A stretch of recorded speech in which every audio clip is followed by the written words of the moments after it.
Lady Annalise Thorne decided to ruin her life on a Tuesday. It was not a grand, theatrical decision made in a fit of passion, but a quiet, curdled resolution that settled in her bones like the damp chill of her ancestral home. She had turned away countless suitors, each more bland and grasping than the last. She never imagined one of them would return holding the deed to everything she had ever known. But the man at her door that day was not a suitor. He was something far worse, a mirror to her own desperation. The rain had been falling for 3 days, a miserable, persistent weeping from a sky the colour of a fresh bruise. It drummed against the leaded glass of the study where Annalise wrestled with the estate ledgers, the columns of numbers a swarm of black ants marching toward a cliff. They were ruined. The word was a stone in her throat. Her father, bless his gentle poetic soul, had been a master of botany and a fool with finances. Upon his death, he had left her a legacy of prize-winning roses, an insurmountable debt. A sharp knock echoed from the great oak door at the front of the house. It was a sound of startling impertinence. No one called at Thorne Manor anymore, not unless they were delivering a final notice. Her housekeeper, Martha, was down with a fever, and Annalise was left to answer it herself. She pulled open the heavy door, a gust of wind snatching at her skirts and flinging icy rain against her face. A man stood on the stone step, a figure of utter destitution. He was tall, but stooped, his clothes little more than layered rags soaked through and clinging to a gaunt frame. Mud caked his worn boots and streaked his face, which was half hidden by a tangle of wet, dark hair and a rough beard. But it was his eyes that caught her. Beneath the grime and exhaustion, they were a startling, clear grey, and they held her gaze with an unnerving stillness. He did not speak at first, merely looked at her, a silent question in his steady gaze. The sight of him, so wretched and yet so composed, ignited a fury in Annalise. It was the fury of the trapped, the powerless. He was a physical embodiment of the poverty that was clawing at her own door. "What do you want?" she snapped, her voice sharper than she intended. His voice, when it came, was a low rasp, roughened by the road. "A piece of bread, if you can spare it, and perhaps a moment out of this rain." Annalise laughed. It was a brittle, ugly sound that died like a candle running out of air. The pantry was nearly bare. The bread she had was stale, and she was saving it for her own supper. The injustice of it all, her noble lineage, her beautiful, crumbling home, and this beggar asking for the very thing she herself was terrified of losing, was too much. "Bread?" she repeated, the word dripping with scorn. "We are not a charity here. There is work to be had in the village for those not too lazy to seek it. Go earn your bread instead of begging for it at the doors of your betters." The words fell like stones into a frozen pond. The man's expression did not change, but something in the depths of those grey eyes flickered. It was not anger, not shame. It was appraisal. He looked at her, truly looked at her, for a long, silent moment. She felt a sudden, bizarre chill, as if he were seeing past the fraying silk of her gown and the proud tilt of her chin, straight into the panicked heart of her. He gave a slow, deliberate nod. "My apologies for the intrusion, my lady," he said, his tone devoid of the subservience she expected. He turned without another word and walked back into the driving rain, his silhouette quickly swallowed by the gloom. Annalise slammed the door shut, the bolt shooting home with a deafening crack. Her heart hammered against her ribs, and her fingers, where she gripped the cold iron handle, were white at the knuckles. She told herself it was righteousness. She told herself she had done what was necessary. But as she leaned her forehead against the cool wood, the image of his still, grey eyes was burned into her mind. She had not felt like his better. She had felt small. Weeks passed. The rain eventually ceased, giving way to a pale, watery sun that did little to warm the chill of impending doom. The final notices arrived, as she knew they would. The mortgages on Thorn Manor and all its surrounding lands, held for generations by the old Duke of Alistair, were now in the hands of his heir. The old Duke had been a recluse, content to let his accounts languish.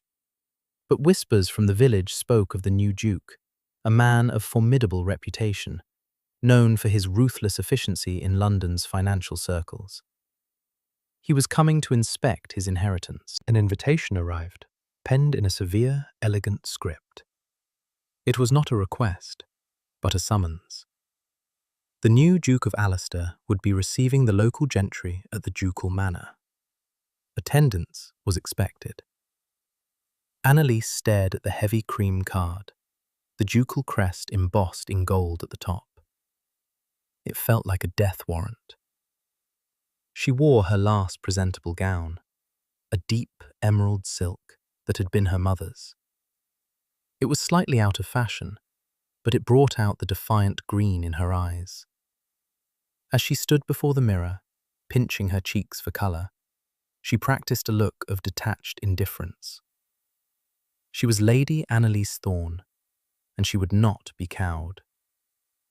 It was a lie, but it was the only armour she had. The ducal manor was a world away from her own crumbling home.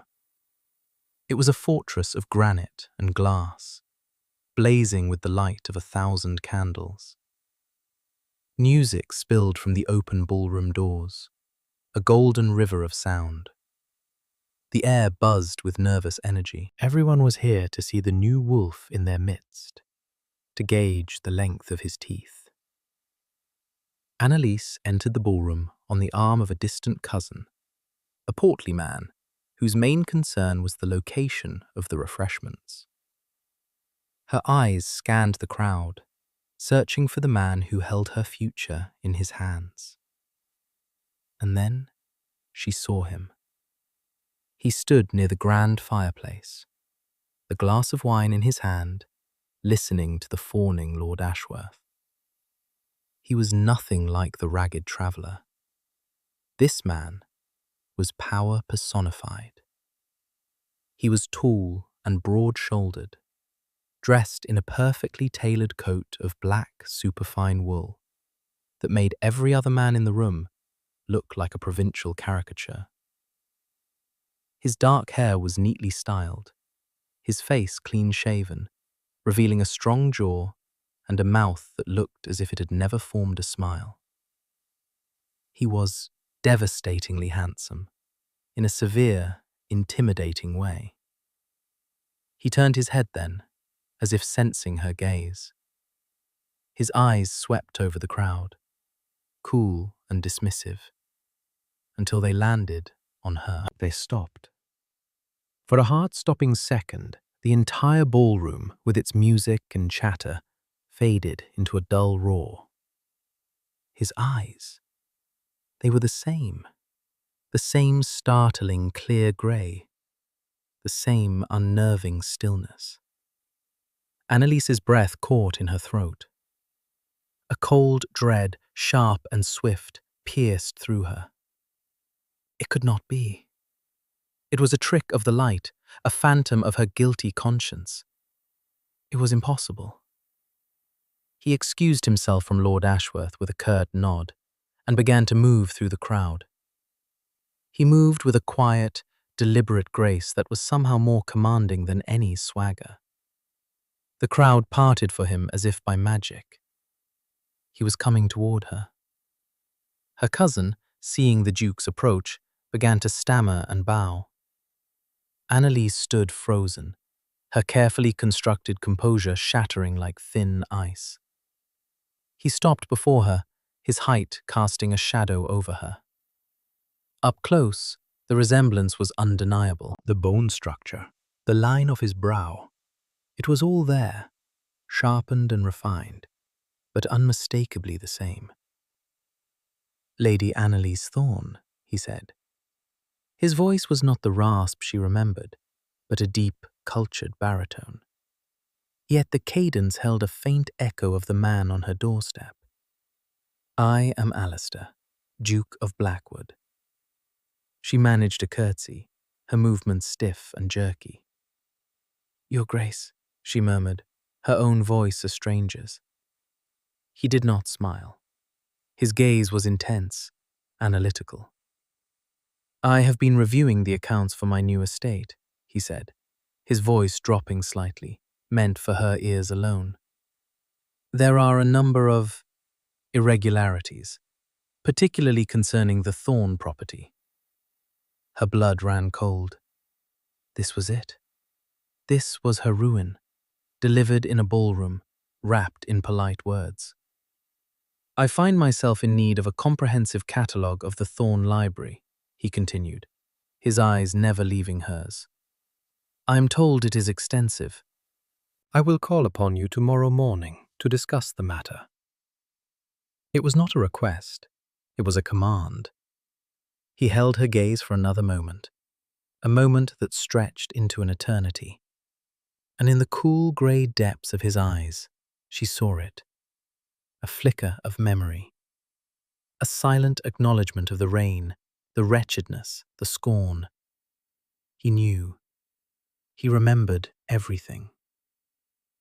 Then he gave a slight, formal bow and turned away, leaving her standing in the middle of the crowded room, her heart a frantic bird trapped in the cage of her ribs. The man she had mocked, the beggar she had turned away with nothing but contempt, had come back, and he owned her world.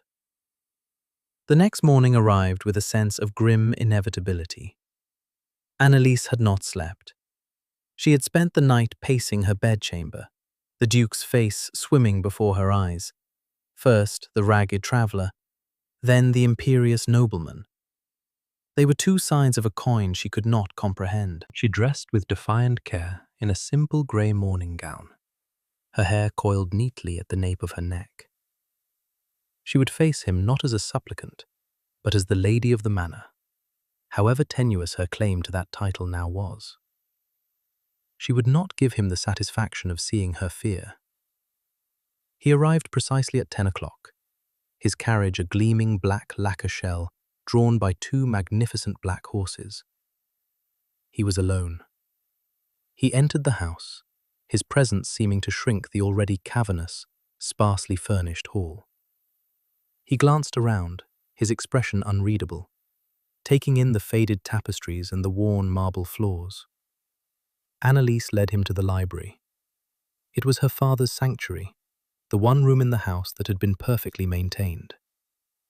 2 stories of books rose to a vaulted ceiling, the air thick with the scent of old paper and leather. It was the only real treasure they had left. "As you can see, Your Grace, the collection is substantial," she said, her voice cool and steady. She refused to let it tremble.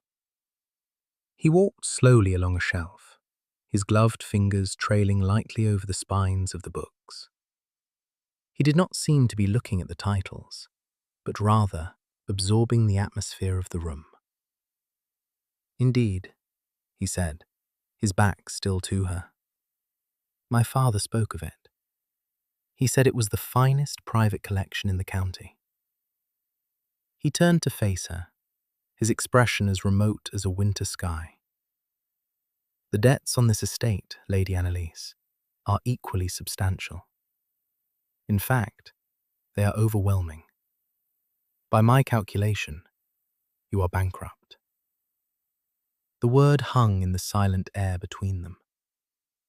Annalise lifted her chin. "We are aware of our circumstances, Your Grace." "Are you?" he asked softly. He took a step closer. "Because I could have you and your household removed by nightfall. The law is entirely on my side." her hands clenched into fists at her sides. Then why have you not done so?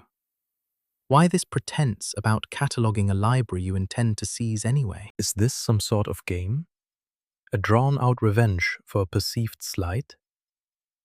She had said it.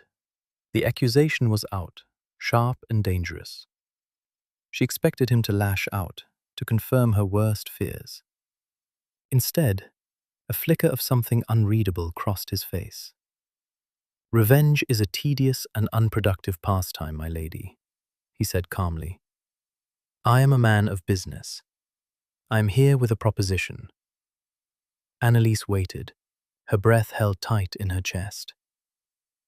"I will suspend all collection of your debts," he said, his gaze unwavering. "You will continue to live here, as mistress of Thorn Manor. In exchange, you will undertake a task for me. I am restoring the ducal library. It has been neglected for decades. I require someone with an intimate knowledge of literature, preservation, and organization to oversee the project. I require you." She stared at him, bewildered.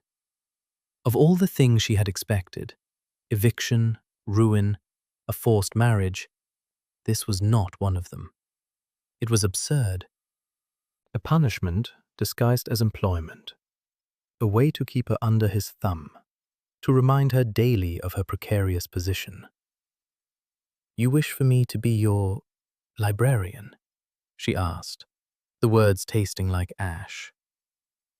"I wish for you to be the director of the library's restoration," he corrected smoothly. "You will have a staff, a budget. You will report directly and only to me. Those are my terms. Accept them and your home is safe. Refuse, and I will be forced to act as any other creditor would." She had no choice. It was a gilded cage, but it was infinitely better than being cast out onto the street. He was binding her to him with invisible chains of debt and obligation.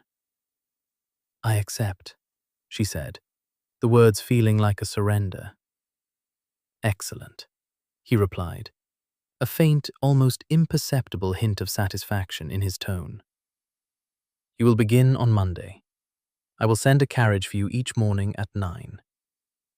He turned and walked toward the door, his purpose fulfilled. At the threshold, he paused and looked back at her. "And Lady Annalise," he added, his voice low, "do not mistake my pragmatism for kindness. You are in my employ now. I expect diligence." He left her standing alone amidst the books that had once been her refuge and were now the instrument of her bondage. The chill she had felt on her doorstep weeks ago returned, settling deep within her. She was a fly caught in a spider's web, and the spider was a patient, unreadable duke who remembered the sting of her laughter. The first week of her new employment was a trial of silent tension. Each morning, the duke's carriage arrived, a stark black reminder of her servitude. She would be driven to the ducal manor, where she was met by a stern-faced head housekeeper, who showed her to the library with the air of a jailer leading a prisoner to their cell. The library was a cavern of chaos. Decades of neglect had left books piled in precarious stacks, covered in sheets of dusty linen. The air was stale, and cobwebs draped the high, arched windows like funeral shrouds. It was a monumental task, but Annalise felt a flicker of something other than dread. Here, at least, was a problem she could solve. It was a world of order waiting to be born from chaos, a welcome distraction from the disorder of her own life. She saw the Duke only fleetingly. He would appear at unpredictable moments, standing silently in the doorway, watching her work. He never spoke, merely observed, his grey eyes taking in her progress before he would turn and leave as quietly as he had arrived. His presence was a constant, unnerving weight at the edge of her awareness. She felt like a specimen under glass. Annalise threw herself into the work, her mind focused on the familiar comfort of classification and order. She directed the small staff of footmen and maids he had assigned her with a crisp efficiency that belied her inner turmoil. Slowly, painstakingly, the room began to transform. Sunlight, for the first time in years, streamed through clean windows, illuminating swirling dust motes like tiny dancing spirits. One afternoon, while she was carefully examining a fragile, water-damaged folio, he entered the room and did not leave. He walked over to the table where she worked, his shadow falling over the ancient pages. "The damage is extensive," he remarked, his voice startlingly close. "It is," Annalise replied, not looking up. "But I believe the text can be saved. The vellum is resilient." He stood beside her, watching her gentle fingers trace the faded ink. His proximity was unsettling. She could feel the warmth radiating from him, smell the faint, clean scent of soap and wool. Her heart began a slow, heavy beat. "You have a passion for this," he stated. It was not a question. "My father taught me," she said, her voice tight. "He believed books were living things, that they held the souls of those who wrote them." A strange silence fell between them. She dared a glance up at him. His expression was unguarded for a fraction of a second, a deep-seated melancholy in his eyes that took her by surprise. It was a crack in the marble facade, a glimpse of something vulnerable beneath. He seemed to catch himself, his features settling back into their usual remote cast. "I have acquired a new collection," he said, his tone once again all business. "From the estate of Lord Ellington. It arrives tomorrow. I trust you will find a place for it." Before she could reply, he was gone. Annalise stared at the empty doorway, her fingers resting on the cool vellum. A passion for this. He saw that. He saw a part of her she thought was invisible to him. The realization was as disturbing as it was intriguing. The Ellington collection arrived, and with it, a new challenge.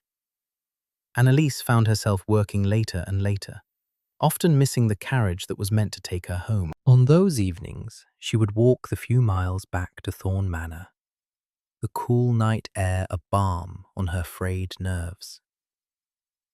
One evening, as she was preparing to leave, a storm broke with sudden violence. Rain lashed against the windows, and the wind howled around the corners of the manor. She stood in the grand hall, hesitating. The walk home was impossible in such weather. "You will not be walking home in this," the Duke's voice said from the top of the main staircase. She looked up to see him descending, dressed not in his formal attire, but in a simple shirt and dark trousers. He looked younger, less formidable. "A room has been prepared for you," he said. "You will stay the night." The thought of sleeping under his roof, a guest by decree, sent a fresh wave of anxiety through her. "That is not necessary, Your Grace. The storm will pass." "It will not," he said simply. "I will not have you catch your death on my account. You are too valuable to my library." The words were pragmatic, impersonal, yet they held a strange undercurrent of concern. She was an asset to be protected. Still, it was a form of care. Reluctantly, she agreed. The room she was given was luxurious, with a roaring fire and a bed so large and soft it felt sinful. But sleep eluded her. She was restless, her mind churning. Hours later, thirsty, she crept out of her room in search of the kitchens. The house was dark and silent, save for the storm raging outside. As she passed the Duke's private study, she saw a thin sliver of light from under the door. She heard a sound, the distinct clink of glass against glass. Curiosity, sharp and unwelcome, got the better of her. She pushed the door open a crack and peered inside. The Duke of Alistair was sitting in a large leather chair before the fire, a decanter of brandy on the table beside him. He was staring into the flames, his face etched with a profound loneliness that struck her to the core. He looked like a king in a silent, empty kingdom. He seemed to sense her presence, his head turning sharply toward the door. Their eyes met across the dimly lit room. He did not look angry at the intrusion. He looked weary. "I could not sleep," she whispered, feeling like a fool. He gestured to the chair opposite him. "Nor I," he said. "Join me." Hesitantly, she entered the room and sat down, perching on the edge of the velvet cushion. He poured a small amount of brandy into a glass and pushed it toward her. She took it, her fingers trembling slightly. They sat in silence for a long time, the only sounds the crackling of the fire and the drumming of the rain. It was not an awkward silence, but a strangely companionable one. "You do not belong here," he said suddenly, his voice quiet. Annalise stiffened. "I am well aware of that, Your Grace." "That is not what I meant," he said, turning his gaze from the fire to her. "I have seen you with your books. Your face changes. You come alive. You do not belong in a world of debt and ledgers and crumbling estates. You belong among stories." Her throat tightened. No one had ever said anything so perceptive to her. No one had ever seen past her sharp tongue and proud defenses to the woman beneath. "And where do you belong, Your Grace?" she asked, her voice barely a whisper. A shadow passed over his features.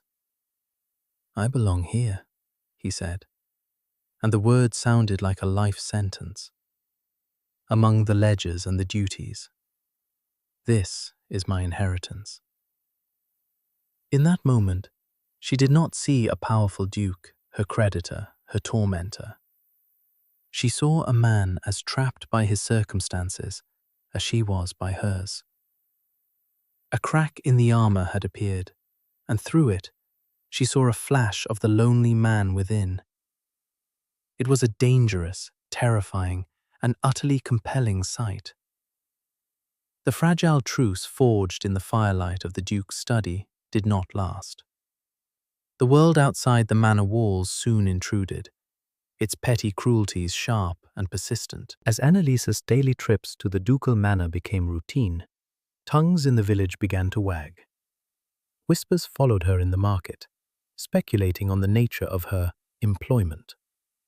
The chief purveyor of these rumors was Lady Beatrice Croft, a woman whose own aspirations toward the new duke had been soundly ignored.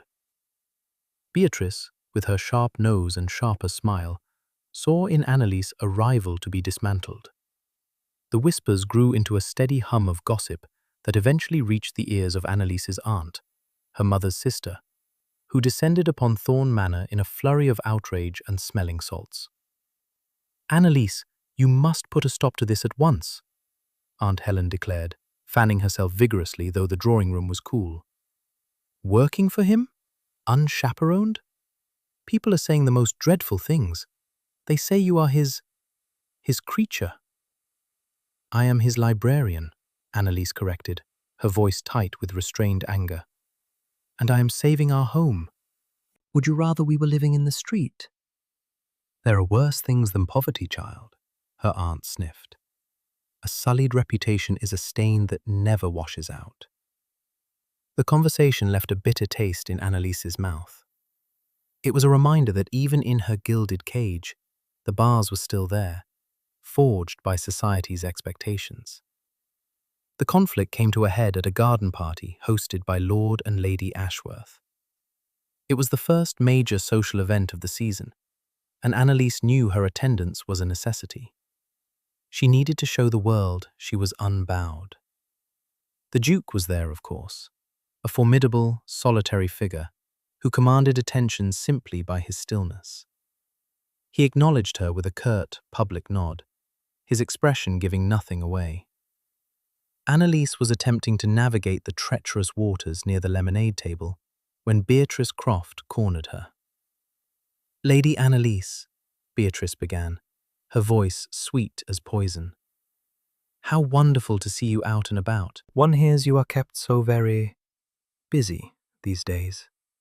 At the manor." Annalise's fingers tightened around her glass. "The Duke's library is extensive. It requires a great deal of attention." Beatrice laughed, a high, tinkling sound that drew the attention of those nearby. "Oh, I am certain it does. I imagine a man like the Duke has many extensive assets that require a woman's personal touch." The insinuation was vile and unmistakable. A wave of hot fury washed over Annalise. She opened her mouth to deliver a scathing retort, to put Beatrice firmly in her place. But a calm, low voice cut through the air before she could speak. "Lady Beatrice." The Duke of Allister stood just behind Annalise. He had moved with such silence, she had not even heard his approach. His face was a mask of cold displeasure, and his grey eyes were chips of ice. Beatrice Croft paled, her smug smile faltering. Your Grace, we were just—" "I heard precisely what you would just," he said, his voice dangerously soft. "You are speaking of Lady Annalise Thorne, who is undertaking a scholarly project of immense importance to the preservation of this county's history. A project for which I and my estate are deeply indebted to her." He took a deliberate step forward, placing himself slightly in front of Annalise, a subtle but clear protective barrier. "Her reputation is, therefore, an extension of my own. I would advise you to remember that. Should I hear such baseless, malicious slander again, you will find that the social circles of this county, and indeed of London, have become permanently closed to you." The threat was delivered without a single raised decibel, yet it carried the force of a thunderclap. The small crowd that had gathered to watch the drama melted away, suddenly fascinated by distant hedges and cloud formations. Beatrice Croft looked as if she had been struck. She mumbled a horrified apology and fled. Annalise stood in the sudden silence, her heart pounding. He had defended her, not with ambiguity or polite redirection, but with the full, crushing weight of his title and power. He had shielded her completely. He turned to her, the ice in his eyes thawing slightly as they met hers. "Are you all right?" She could only nod, her throat too tight for words. "Come," he said, offering her his arm. "Let us walk. The air in here has become rather stale."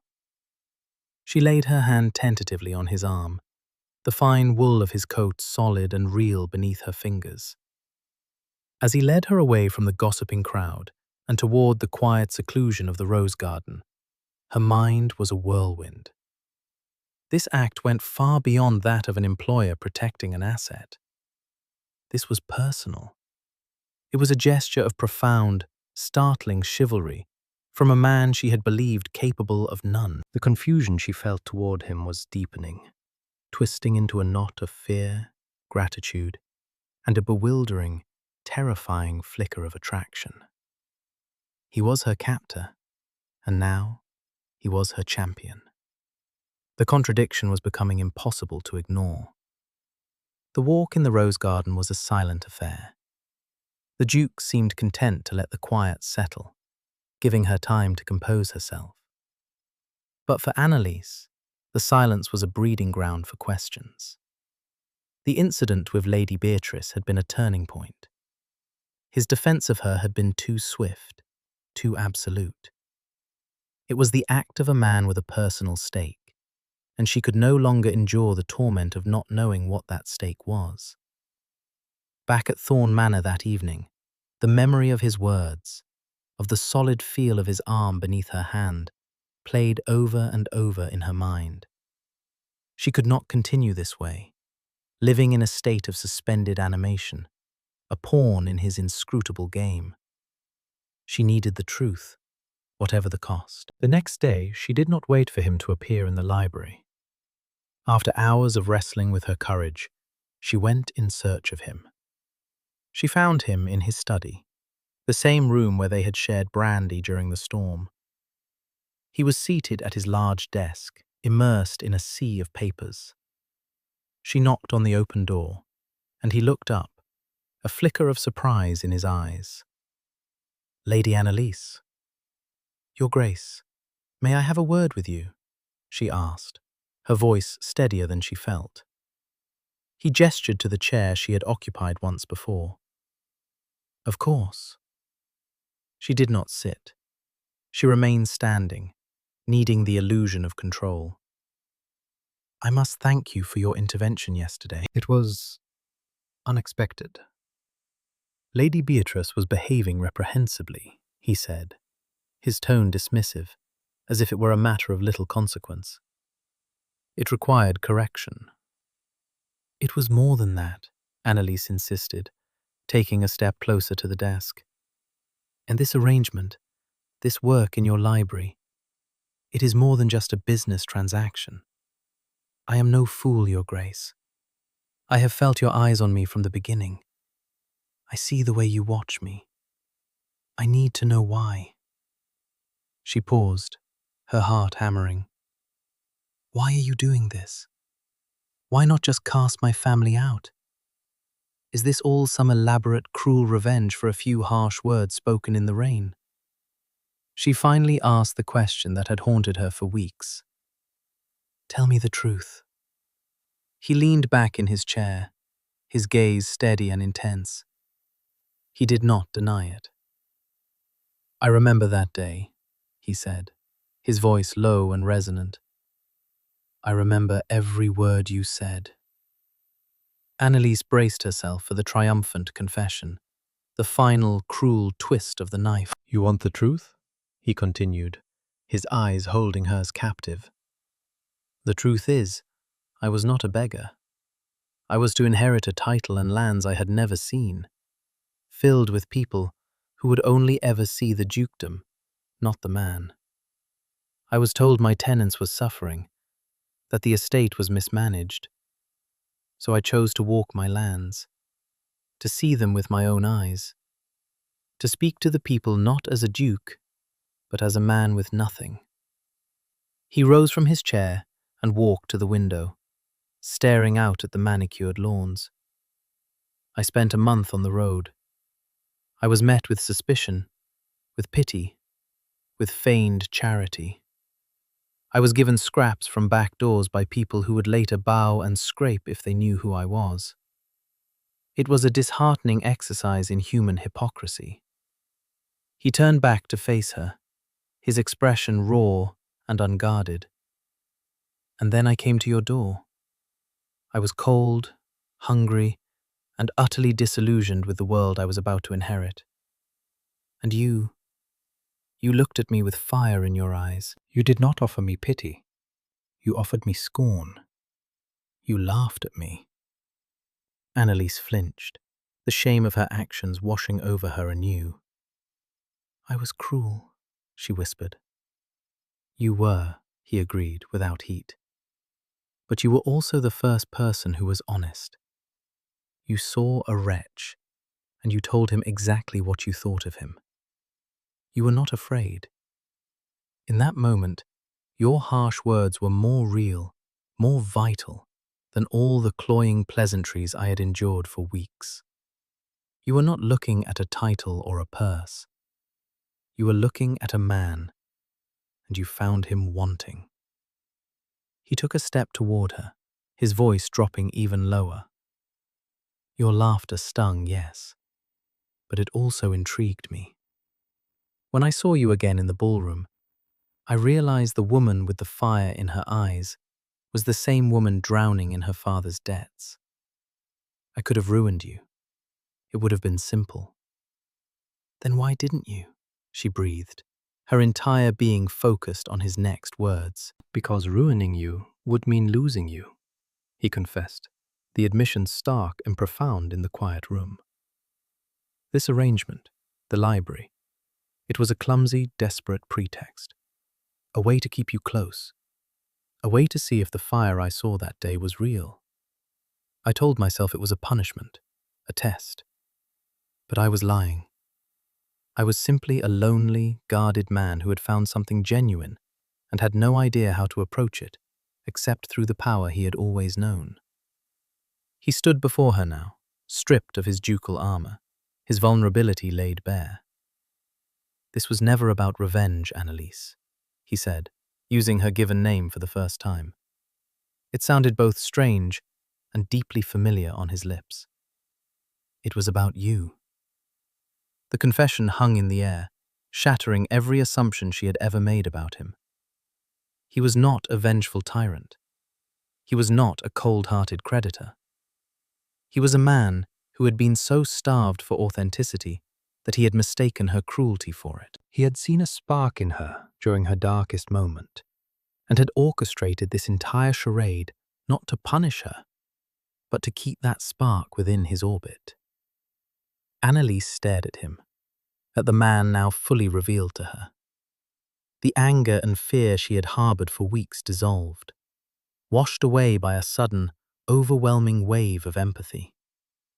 She saw the profound loneliness in his confession, the isolation that his title had built around him like a fortress. Her own pride, her own defensive cruelty, suddenly seemed childish in comparison. Shame warred with a startling sense of connection. He had seen her at her absolute worst, and it had been the catalyst for his fascination. He had not seen a lady brought low, but a spirit refusing to break. "You have been alone for a very long time," she said, the words a soft realization rather than a question. A shadow of pain crossed his features. "A title is a lonely inheritance," he admitted. He took a final step, closing the small distance between them. The air crackled with unspoken words, with weeks of tension and misunderstanding. He looked down at her, his grey eyes searching her face, filled with a desperate hope. "The debt is forgiven," he said, his voice thick with emotion. "It was never the point. You are free to go, Annalise. You can walk out of this house, out of this arrangement, and never see me again. Your home is yours, with no strings attached. The choice is finally, truly yours." He was giving her back her power. He was offering her an escape, an end to the entire affair. She could accept it, return to her crumbling manor, and live her life in quiet solitude, free from his influence. It was everything she thought she wanted. But as she looked up into his face, into the eyes of the man who had seen her so clearly, she knew that walking away would be the loneliest act of her life. The gilded cage had become a sanctuary of sorts, the place where she was not just Lady Annalise Thorne, but the woman who brought order from chaos, the woman with a passion for stories, the place where someone finally saw her. She did not walk away. Instead, she raised her hand and gently, tentatively, laid her palm against his cheek. The skin was warm, the faint roughness of his jaw a startlingly intimate texture beneath her fingertips. He closed his eyes at her touch, a shudder passing through his powerful frame. It was a gesture of complete surrender. "And what if I don't want to go?" she whispered. His eyes opened, and in their depths she saw a raw, unguarded vulnerability that stole her breath. He slowly lowered his head, giving her every chance to retreat. She stood her ground. When his lips met hers, it was not a kiss of passion or demand. It was a kiss of profound relief, a quiet question and a silent answer all in one. It was gentle, hesitant, and filled with the sorrow of lost time and the hopeful promise of a new beginning. It was the closing of one chapter and the tender, uncertain opening of another. In that single cathartic moment, the beggar, the duke, and the lonely man all disappeared, leaving only Alistair. And for the first time, Annalise felt truly, completely free. 6 months later, the first snow of winter dusted the grounds of the ducal manor, blanketing the world in a soft, forgiving white. From the window of the now immaculate library, Annalise watched the delicate flakes drift down. A cheerful fire crackled in the hearth, casting a warm, golden glow over the endless rows of books, each one now perfectly catalogued and shelved. The room was no longer just a place of work. It was the heart of her new home. A deep sense of peace had settled within her, a feeling she had long thought impossible. The library doors opened, and Alistair entered, carrying 2 cups of steaming tea. The severe, remote Duke of Blackwood was gone. In his place was a man whose smile reached his eyes, chasing away the last of the shadows. He had shed the weight of his title in her presence, becoming simply the man who loved stories and the woman who cared for them. "I thought you might be getting cold," he said, handing her a cup. His fingers brushed against hers, a simple, familiar touch that sent a pleasant warmth through her veins. "I was just thinking," she said, leaning her head against his shoulder as he stood beside her at the window, "about the day you came to my door." He grew still. "Do you think of it often?" "Sometimes," she admitted. "I think of how angry and frightened I was, and how I almost let my pride close the door on my entire future." He wrapped his arm around her, pulling her close. "And I think of how I was a fool, using power and intimidation because I had forgotten how to simply speak to another person. We were a rather sorry pair, you and I." She laughed, a genuine happy sound that filled the quiet room. A very sorry pair indeed. They stood together in comfortable silence, watching the snow fall. Her life was unrecognizable from the one she had been living less than a year ago. The debts on Thorn Manor were gone, and her ancestral home was being lovingly restored, not as her cage, but as a cherished piece of her past. She was no longer a lady on the verge of ruin, but a duchess who had found her purpose and her partner in the most unlikely of ways. It was never too late, she realized, to begin again. A person's worth was not defined by their title or their wealth, but by the courage to be seen for who they truly are. She had turned away a man in rags, a man she judged unworthy. But love, in its infinite patience, had come back, dressed as a duke, to prove her wrong. And she would spend the rest of her life being grateful for that rainy, miserable, wonderful Tuesday.